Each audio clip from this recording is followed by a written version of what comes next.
Start na po tayo, Jennifer SBL. Magandang araw sa atin lahat mga kababayan, saan man panig kayo ng daigdig naron. Dito na naman tayo sa another episode ng ating vlogs, Badong Aratilis po. Pag-uusapan natin ngayon, ito po, no, overtime po si Clavio, Seredon, at iba pa pong mga alien. Panay mga mukhang alien po yung nag-overtime para po sa siraan at i-promote ang impeachment laban kay BP Sara Duterte. Iisa-isahin po natin yan, yung paninira nila kay BP Sara para lang po ma-promote na muli, maging karapat dapat po na i-promote yun pong impeachment kay BP Sara. No? Walang katapusang impeachment. Pero naniniwala ba tayo na may numero pa sila dyan sa impeachment? Mamaya, sasagutin natin yan. Pag-uusapan din po natin, ito pong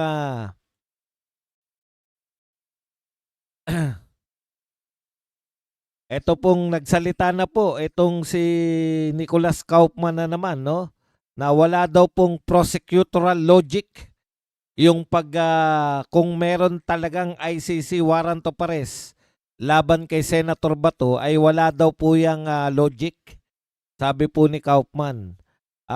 Isa pa, sinabi rin po ni Kaufman na maari daw ma-contempt, no?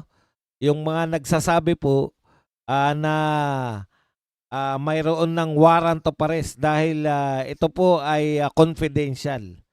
Baka magkaroon po kayo ng ma-contempt po kayo ng korte sa ICC. Yan po mga pag-uusapan natin at iba pang balita. Pero bago yan, kung bago ka pa lang dito sa ating channel, mag-subscribe ka na. Dahil ito lang ang tanging channel na may kinikilingan, may pinapanigan, una sa balita, uli sa impormasyon. Kaya ano pang hinihintay nyo? Pindot na. Okay. Pag-usapan kagad natin, no? Unahin muna natin to. Thank you very much. Pag-greet po kay Mami Bong watching from California. Thank you very much sa $2 na pakape mula kay Hey. It's RHO. Ang hirap po ba magbasa ng mga pangalan ngayon kasi dikit-dikit eh. Ayan, maraming salamat sa pakape. Hey, it's RHO. Ayan. Thank you very much sa pakape. Okay, unahin po muna natin to yung kay Napoles, no? Kasi marami pong nagtataka. Marami pong natutuwa po ngayon na hindi po nakukulong. Nakakapagnakaw po sila ng malaya. Tapos walang kulong. Ganyan din po masayahan to eh. Sabi nga rito, sabi nga ni Jason masaya din noon si Napoles eh. Pero nung nagpalit po ng presidente, ayan, kulong si Napoles. Kaya po naniniwala po tayo dyan na yung mga magna ngayon, pag nagkaroon po ng bagong Pangulo, lalo na po kung si BP Sara, ang magiging bagong Pangulo, kabahan na po sila. Dahil lahat po ng mga ninakaw nila ngayon, pwedeng kung hindi man ngayon sila magdusa, pwede pong sa susunod. Kaya nga po lahat inagawa po ng mga to para mapigilan po ang presidency ni BP Sara Duterte. Ito po, Napoles guilty sa 19 million PDAF scam. Muling pinatawan ng reklusyon perpetua o habang buhay na pagkakakulong. Imaginin po ninyo, ang nakawan lang nung panahon ni Napoles, guilty po siya sa 19 million. Hindi po maliit yan sa atin pong mga mahirap. Baka hindi na tayo makahawak ng 19 million. Pero ikumpara nyo po sa mga nakaw ngayon. Ikumpara nyo po sa mga tinatawag nating mga insertion. Ikumpara nyo po sa mga mali-maletang dinideliver sa mga magna. Diyan po sa Forbes Park, diyan po sa BGC, at diyan may malapit pa sa Malacanang o sa Malacanang mismo. Ayon sa mga saksi, no? Billion-billion po. Isang deliver. Dati 19 million lang. Imagine niyo po yung ano, no? Imagine niyo po yung pagkakaiba. 19 million lang po noon ang pinag-uusapan natin. Reklusyon perpetua na. Ha? Habang buhay na pagkakabilangguna para kay Napoles. Paano pa kaya yung bilyon-bilyon? Ha? Ngayon po, bilyunan po ang nakawan. Masyado pong, kumbaga, parang naging amateur yung Napoles sa pagnanakaw ngayon. 19 million, no? Ano na si Napoles? Reklusyon perpetua? Padong bit paulit-ulit ka sa reklusyon perpetua ansaya .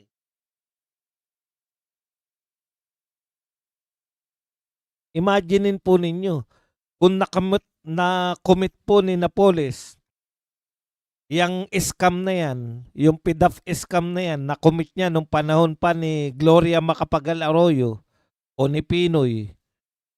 Ha? Tapos ngayon lang siya mahatulan. Hindi po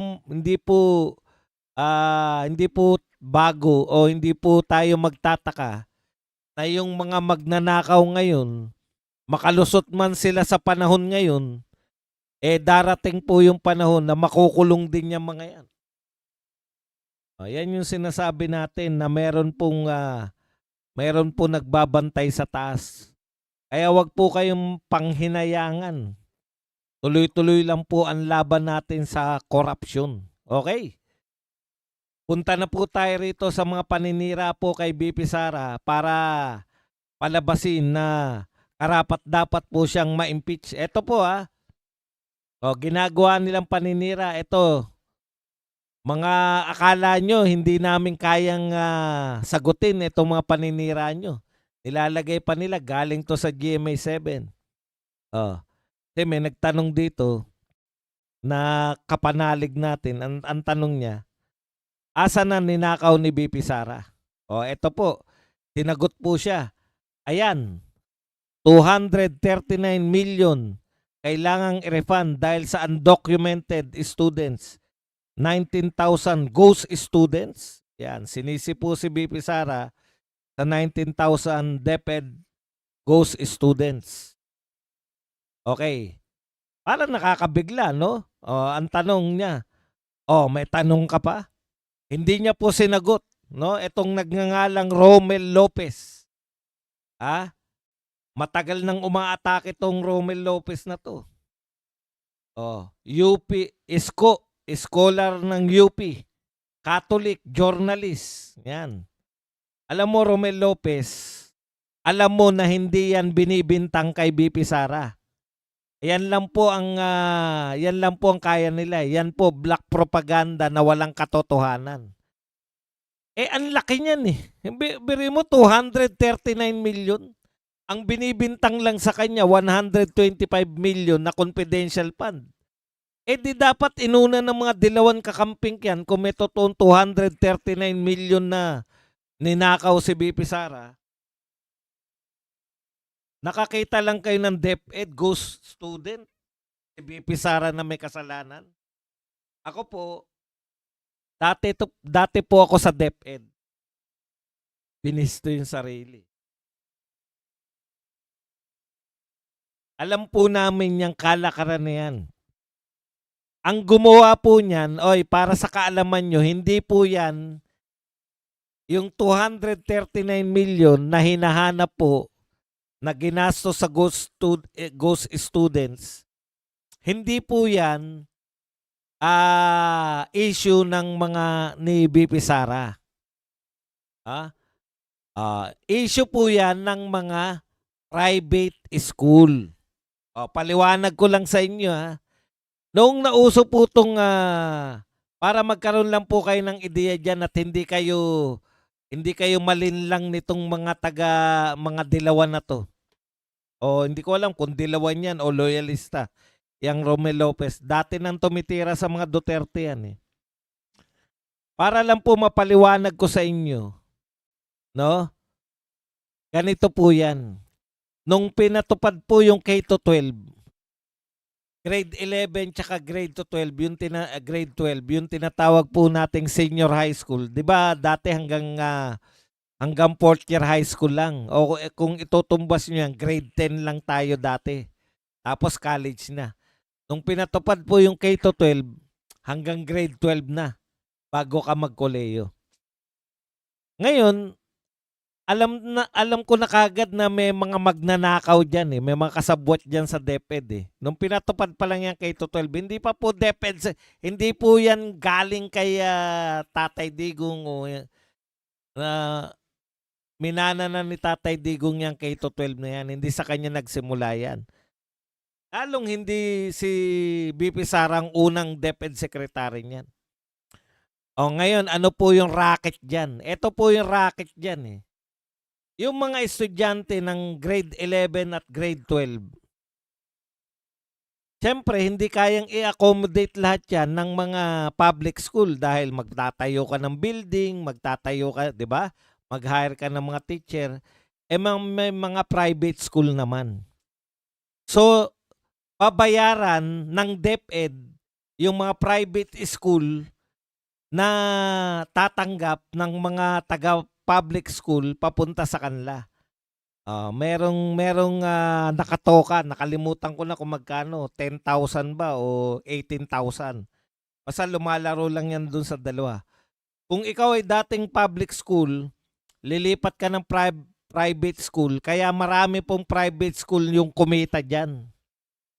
Mag-enroll sila galing sa public school, kukubra sila sa DepEd.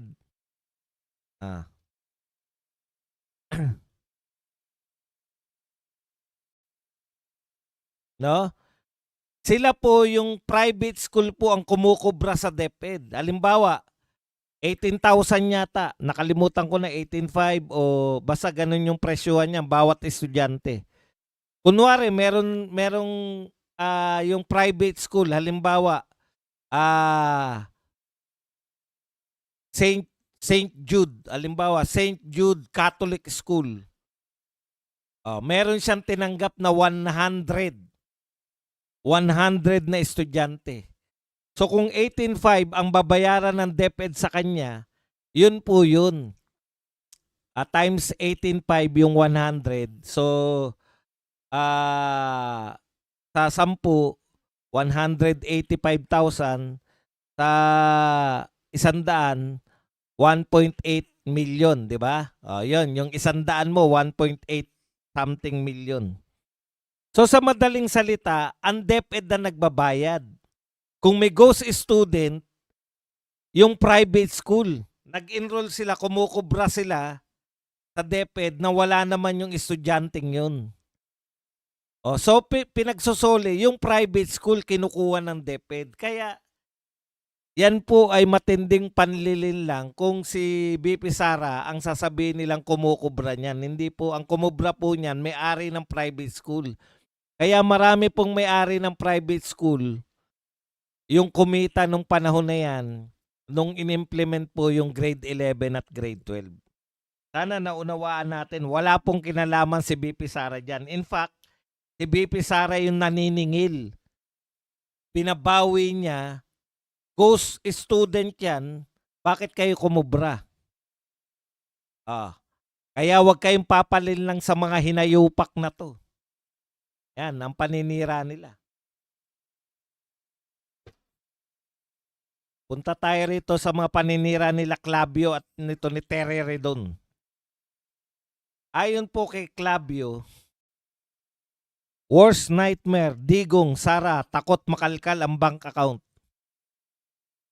Ang matinding pinangangambahan ng kampo ni Vice President Sara Duterte, sakaling matuloy ang paglilitis sa kanya ng impeachment court, ay ang mabulatlat sa mata ng publiko ang detalye ng yaman ng pamilya Duterte na nakadeposito sa bangko, sabi ni veteran broadcaster Igan Clavio. Anong issue, Igan, sa joint account ni Digong at ni Sara Duterte?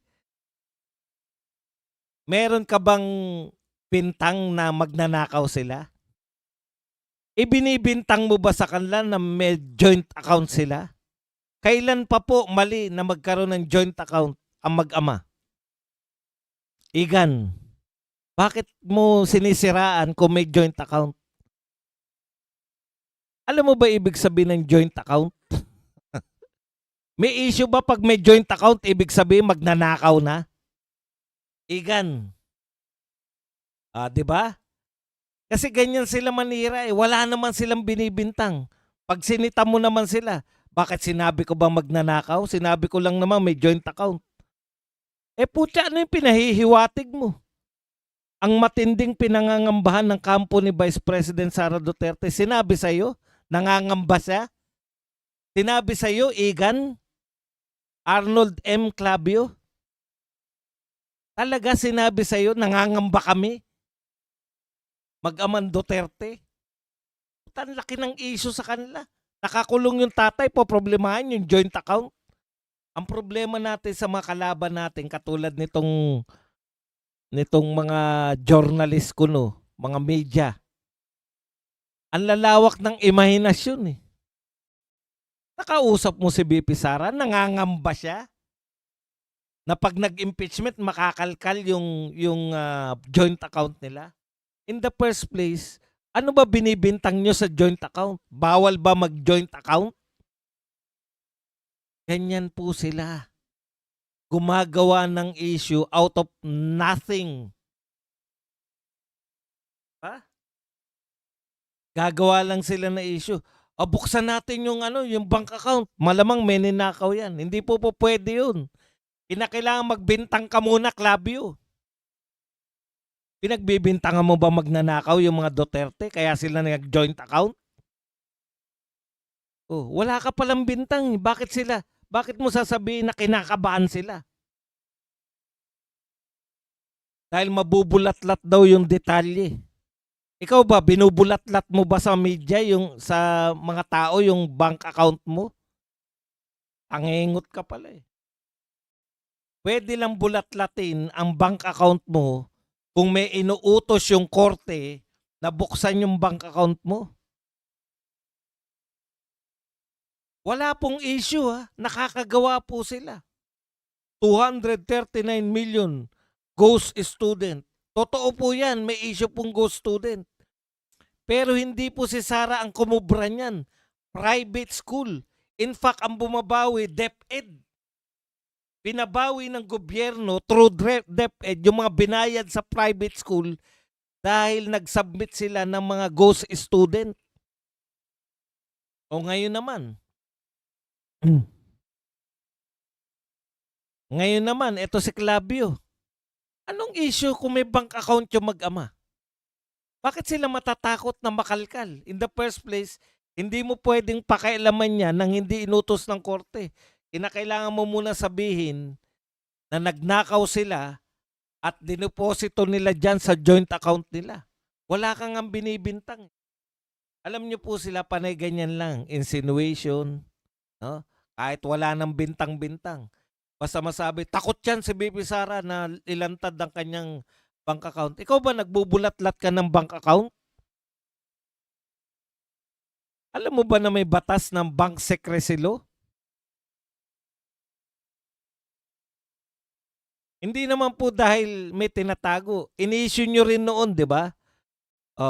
In-issue nyo rin noon na yung ayaw maglabas ng salin yan kasi mga magnanakaw yan. Ngayon, tignan nyo ngayon. Lantad na yung salin ng lahat ng tao dahil inutos ng ombudsman pwedeng pabuksan ng salin. May nakita ba kayong issue sa salin?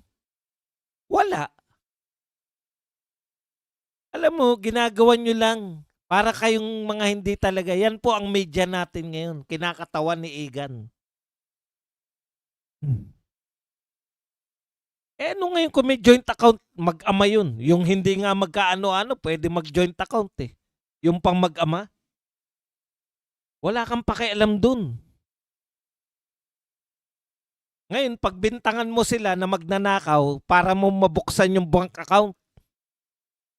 Bakit ayaw yung kasuhan para mabuksan nyo yung bank account kung yan ang tinatago? Ano naman ikakaso nyo? Ang dami po nalantad na mga magnanakaw ngayon. Pero unahin nyo pa yung mga Duterte. Wala nga nagsabi, meron po ba sa mga lumantad? Kami po ay mga kontraktor. Kami po ay kasama po sa rig bidding. Piniporsyentuhan po namin ang Vice President ng Pilipinas. Nag-deliver po kami ng 10 maleta. Meron ba kayong narinig na ganun? O kaya isang USEC, binigyan po namin ng 25% ang Vice President bilang parte niya sa kanyang insertion. Wala pong insertion ang Vice President ng Pilipinas sa budget. Ibig nyo sabihin, pabubuksan nyo ang gusto nyong pabuksan? Yun ang purpose ninyo sa impeachment? Para pabuksan yung mga bank account? Kasi maghanap pa lang sila ng ebidensya sa impeachment. Maghanap pa lang po. Wala talaga sila. Ebidensya laban kay BP Sara. Hahanapan pa lang. Okay. Pahiya kayo, no? O, eto naman po si Redon. Sabi naman ni Redon, the House will proceed against each and kasi nag-react si Redon dito sa sinasabi ni BP Sara. Ang sabi ni BP Sara, eto na naman tayo sa impeachment. Ang impeachment naman, money making lang yan ng mga congressman. Ano po ang patunay ni BP Sara? 'Di ba sinabi ni Toby Chanko na yung pagpirma ng mga congressman ay may milyon-milyon na katumbas ng milyon-milyon yung pagpirma nila sa impeachment ni BP Sara. Pag hindi ka pumirma, yari ka. Wala kang milyon. Yan yung sinasabi ni BP Sara. Bakit nagkakataon na tuwing magkakaroon ng deliberation sa budget, lumalabas yung usapin ng impeachment? Kasi racket, sabi ni BP Sara, racket yung impeachment. Nagkakapera sila dyan. Kaya tinawag ni BP Sara na racket. Rumaracket ang mga congressman sa impeachment. Ngayon, ito po ang katwiran naman ni Redon. Ang sinasabi ni Redon, binigyan din ni Bicol Saro, Representative Terry Redon, na nakabatay sa facts, ebidensya at prinsipyo, ang impeachment at gagampanan ng House ang mandato nito sa oras ng mga verified complaints laban sa sinumang impeachable officer. Bakit? Tanong ko sa iyo, Redon. Ikaw ba congressman ka nung 19th Congress? Hindi ka congressman. Hindi ka congressman nung nagdaang Congress. 'Di ba? Nung nagdaang Congress nagkabayaran sabi ni Toby Chanko, paano mo malalaman?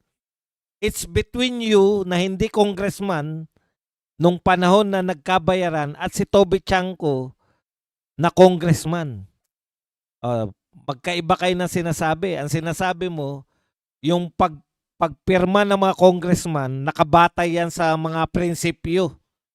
Nakabatay yan sa, putya, may mga nagsasabi ng congressman hindi nga nila nabasa dahil ang kapal Hindi lang sila amin. Sino nagsabi niyan? Si Marcoleta. Ano namin mababasa yan? Kabibigay lang sa amin, kailangan na ng pirma kagad. Isa yan sa mga isa yan sa mga pinupunto ngayon ng Supreme Court. Kinakailangan nabasa ng mga congressman yung may patunay na nabasa nyo yung impeachment complaint. Pinatunayan niya ni Marcoleta. Bakit? Na yung mga kasama niya hindi nagbasa. Basta na lang pumirma. Paano alam ni Marcoleta? Congressman siya noon Ikaw, Terry Redon, congressman ka ba noon nung nagpirmahan?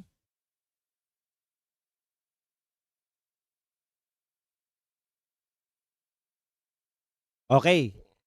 Paano natin mapapatunayan na yan po ay money making lang. Paano natin mapapatunayan na itong impeachment na to racket lang, sabi ni BP Sara? Eh di patunayan nyo na meron pa rin kayong 300. Ilan ba pumirma noon? Nung in-impeach nila si BP Sara last year. Ilan ang pumirma? O 2025 lang yata yun o December 2024. Kung mauulit nyo yung ganun karaming pumirma, yan, maniniwala ako na prinsipyo yan. Pero pag umonti na kayo, ibig sabihin, wala na namigay ng milyones. Wala na nagpalista, ganun lang redon. Subukan mo ikaw magpapirma. Hindi ka naman congressman noon. Sasabihin mo na mali. Eh yung mga congressman noon, nagsabi, si Marcoleta, may mga kasama siyang congressman na hindi binasa, pumirma. Si Toby Chanko, binayaran yung mga congressman na pumirma. Mga congressman po yan. Yung nagsabi, congressman nung 19 Congress, tapos sasabihin mo, hindi ka naman congressman eh. Paano mo sasabihin na prinsipyo yung mga pumirma dahil sa prinsipyo? Utot mo. Prinsipyohin mo mukha mo. Tignan nyo mukha nyo ni Arnold Clavio, ano pagkakapareho nyo? Pareho kayong mukhang alien.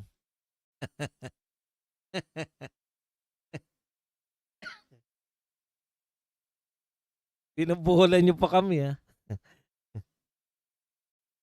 Wala pa ba nagpapakape dyan? Wala pa ako nababati na magpapakape. Okay, punta na po tayo dito sa ibang balita. Ayan, kaya yan si Dilima umangal. Bakit daw sinisiraan ni BP Sara yung impeachment?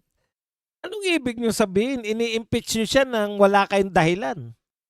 Tapos ayaw nyong, ang gusto nyo kayo lang umaatake, ayaw nyong atakihin kayo. Huwag kayong umatake. Kung ayaw nyo maatake, tignan nyo si Lito Lapid. Ayaw nyo palang inaatake yung ginagawa nyo. Ano kayo? Swerte nyo. Gusto nyo tanggalin si BP Sara? Gusto nyo matanggal sa pagiging Vice President pero ayaw nyong inaatake kayo nang gusto nyong tanggalin? Hindi ba totoo yan? Kung hindi totoo yan, yung sinasabi ni Toby Chanko, sampahan nyo si Toby Chanko ng uso naman. Ano yung sinampan nila kay Meow Meow? Ethics. Sinungaling.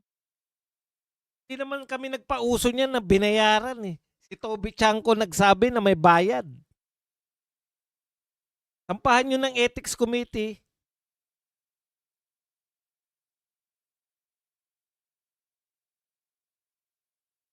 Okay. Dito na po tayo. Giit ni Nicolas Kaufman. Nasalungat. Ha? Duterte camp says no information on supposed De La Rosa arrest warrant. Bakit naging English to? Kanina Tagalog eh. Giit ni Kaufman, salungat sa prosecutorial logic ang pagkakaroon ng karagdagang ICC warrant of arrest dahil hindi pa niya nare-resolve ang apela kaugnay ng jurisdiction ng korte, litisin si dating Pangulong Rodrigo Duterte. Okay. Alam nyo po, on appeal, di ba sabi nila may jurisdiction daw sila? Eh naka-appeal pa eh. In-appeal pa nila. Kaya hindi po pwede. Kasi ganito po ang mangyayari. Pag pinahuli uli si Bato, paano pag sinabi pag napagpasya ng ICC na sabihin nila, tama yung kampo ni Duterte, wala kaming jurisdiction kay Duterte. Wala kaming jurisdiction sa mga Pilipino. Pinakulong nyo na naman si Bato. Nakakulong na naman sa ICC. I-resolve muna. Ayon kay Kaufman, sanay po si Kaufman sa patakaran, sa patakbo po ng ICC. Ayon po kay Kaufman, ire-resolve muna ng ICC yung apela nila tungkol sa jurisdiction bago magkaroon uli ng panibagong warrant of arrest. Kasi yung kaso naman ni Bato tsaka kaso ni Pangulong Duterte, pareho lang. Iisa lang po yung ikinaso sa kanila, hindi po separate. Isa lang po yung mga pangyayari ng kanilang kaso. So kung biglang magpasya itong ICC, nasabihin nila na wala silang jurisdiction kay Pangulong Marcos, kay Pangulong Duterte pala, o di sayang lang yung panghuhuli nila, pagpapahuli nila kay Senator Bato. Yun lang naman po. Kaya sabi ni Kaufman, imposible yan yung may warrant of arrest kasi wala salungat sa prosecutorial logic. Okay, dinagdagan pa po yan ni Kaufman. Ito po may maganda.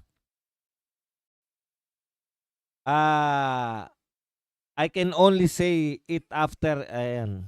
Yung sinabi po ni na tinitiyak po ni Remulla, ito po ang sagot diyan ni Kaufman sa pagtitiyak ni Remulla na talagang merong ICC.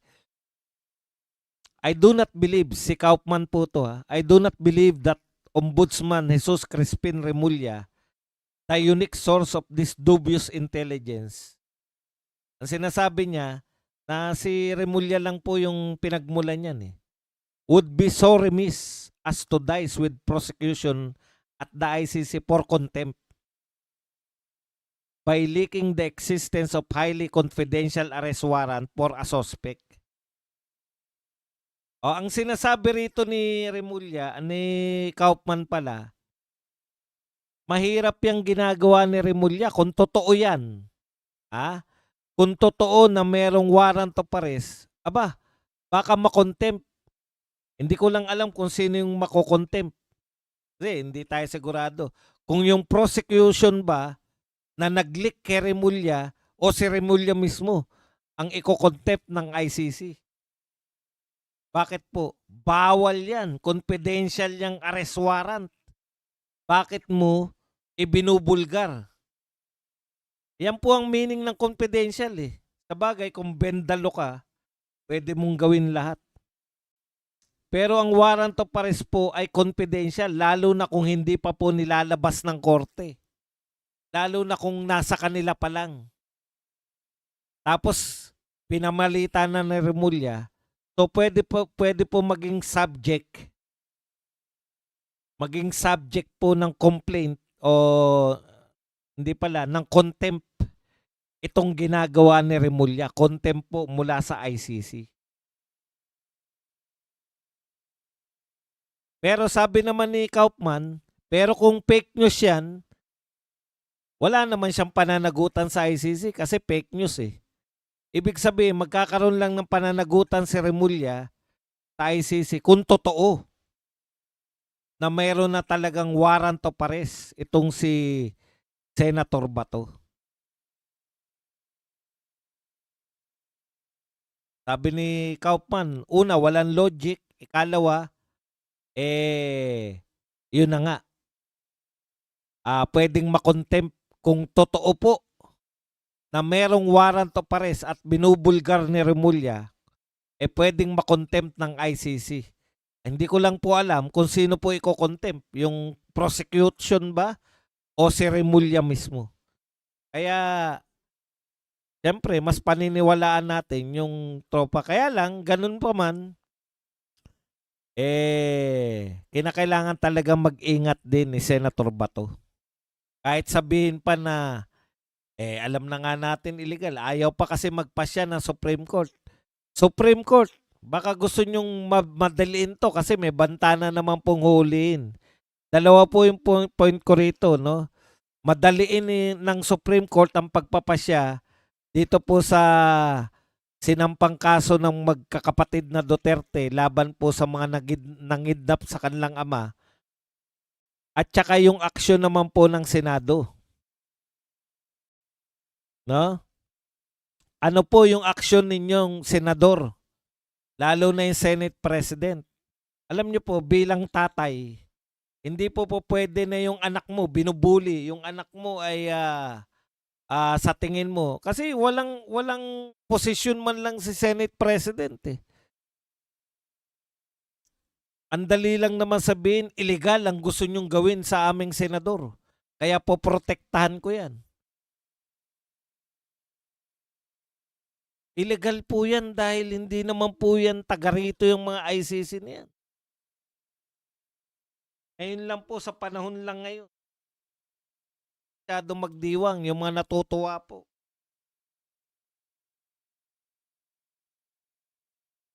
Kasi sisingilin din kayo sa batas balang araw. Si Napoles, nung panahon na good pa sila nung presidente, lagi rin yan, mga ninang-ninang din yan, di ba? Ninang-ninang din sa mga kasal ng mga politiko. O, nung nawala na yung ano niya, yung tagapagtanggol niya, kita nyo ngayon, reclusion perpetua. Kaya kayo, enjoy nyo na ngayon habang hindi pa nakaupo si BP Sara. Parang yung mga adik nung panahon ni Tatay Digong, alam na nila eh, di ba? Sabi ng isang adik, maraming mga viral eh, di ba? Ano na namin to, sinasamantala na namin. Kasi pag upo ni Duterte, finish na. Finish na raw yung mga ginagawa nila. Bobong Aratili. Thank you, Padel. Sa lahat ng bobo, pinupuntahan mo ko. Nanonood ka sa akin. Maraming salamat sa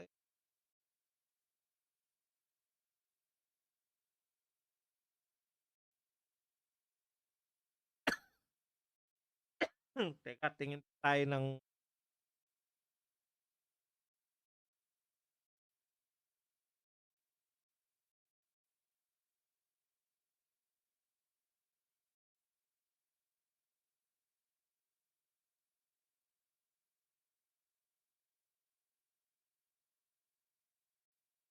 ito po yung sinabi ni BP Saro, ang impeachment ay muling isinasabit bilang bargaining chip bago ipasa ang 2026 budget.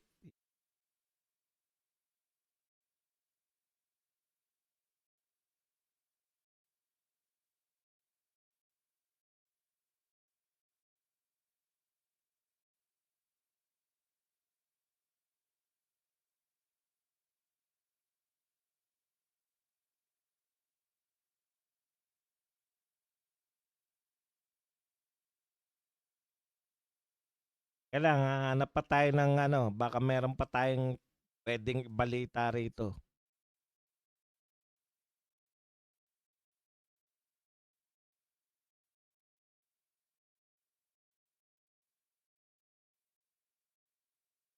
Ito maganda to. Alam niyo po, ito tignan niyo naman si Remulla, 'di ba? Ako kasi marami nagsasabi si Remulla, hindi yan lalaban sa mga Marcos, no? Protector yan ng mga Marcos, etc. etc. Ang tingin ko ganito eh. Maaring ginawa niya ang lahat para ma-promote siya bilang ombudsman, 'di ba? Maaring yung lahat ng pabor bago siya ma-promote bilang congressman, lahat ng gusto. Malamang ganun, no? Talagang nagparaya si ano. Sige, susundin ko lahat para ako maging ano. Kumbaga, matuntong lang. Alam nyo kasi yung ombudsman, mga kapatid. Ano yan eh, fiction term niya, 7 years. Buhat nung naupo siya, 7 years ay tatakbo. Kasi hodang magpalit-palit ng presidente, ombudsman pa rin siya. No? Kaya ako, sa tingin ko naman, kasi hindi naman, si Boying naman, nakita natin, isa yan sa mga biniliban ko, di ba? Si Marcoleta, si Barsaga, tsaka si Boying Remulla. Si anong sikat dapat nun eh. Si Mike Defensor eh.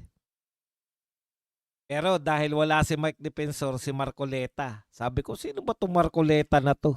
Nung ano po, nung nag-apply ng franchise yung ABS-CBN. Sila po yung tatlong bumibira talaga eh. No? Masasabi natin na talagang pro Duterte yan. Si Remulla nung panahon na yun. Yeah? Wag silang papakasiguro. Nung nawala na si Duterte, 'di ba? Di yung loyalty niya kay BBM na. Pero hindi po sila pwedeng pakasiguro na ang loyalty niya habang buhay kay BBM. Paano pag wala na sa power 'yan? 'Di ba? Halimbawa si Sara Duterte na nasa power. Ngayon pa lang mga pronouncement ni Boying, safe na safe eh. Pupunta kami kung saan kami dinadala ng mga ebidensya. Yung mga tanong sa kanya na, imbestigahan nyo ba si Martin tsaka si Sandro Marcos? Pupunta kami kung saan yung ebidensya.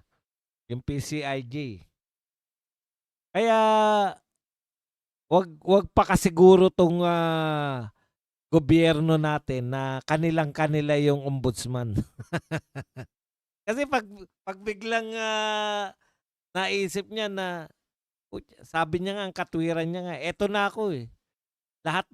Kumbaga yung lahat ng pinuhunan niya, papunta dito sa pagiging ombudsman. Yan na yung pinaka-ultimate goal niya, maging ombudsman. Papakatuta ba siya o saan siya magiging tapat? Tapat ba siya sa nag-appoint sa kanya o magiging tapat siya sa tungkulin niya bilang ombudsman? Minsan kasi pag mga nagkakaedad ka na, minsan tumitingin ka na rin ng legacy mo eh. Ano yung gusto niyang maging legacy? Kasi open na open siya eh. No? Pwede siyang ituring na pinakamagaling na ombudsman kung talagang ipupurso niya. Halimbawa, napakulong niya to halimbawa lang yung mga pinakamalalaking isda so far. Pwera sa BBM, yun lang si Martin tsaka si Sandro Marcos. Halimbawa, napakulong yan ni Remulla. 'Di ba? Ang dating na sa kanya, putya, parehas tong tao na to.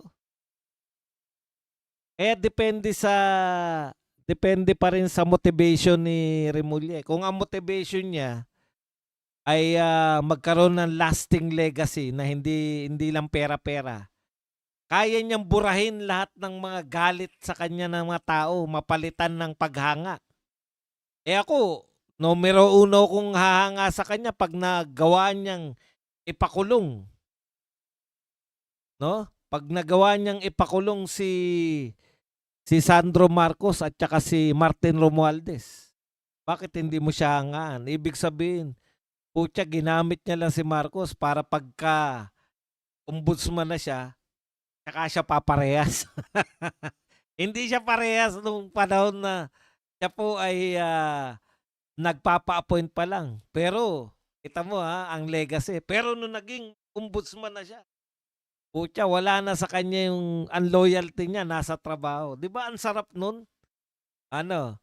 Boying, yan ang request namin sa iyo. Pag nagawa mo yan na pumarehas ka, na yung sinasabi mo na ebidensya lang ang susundan mo, pwede kami bumilib sa inyo. Pabubura. Parang yung nangyari kay di ba? Ang description ko nga kay Saldico, magnanakaw na, naging hero pa. Ikaw, Boying, kinasusuklaman ka na, bigla ka pang pag kumambyo ka ng ganun, putya, sasaluduhan ka pa namin.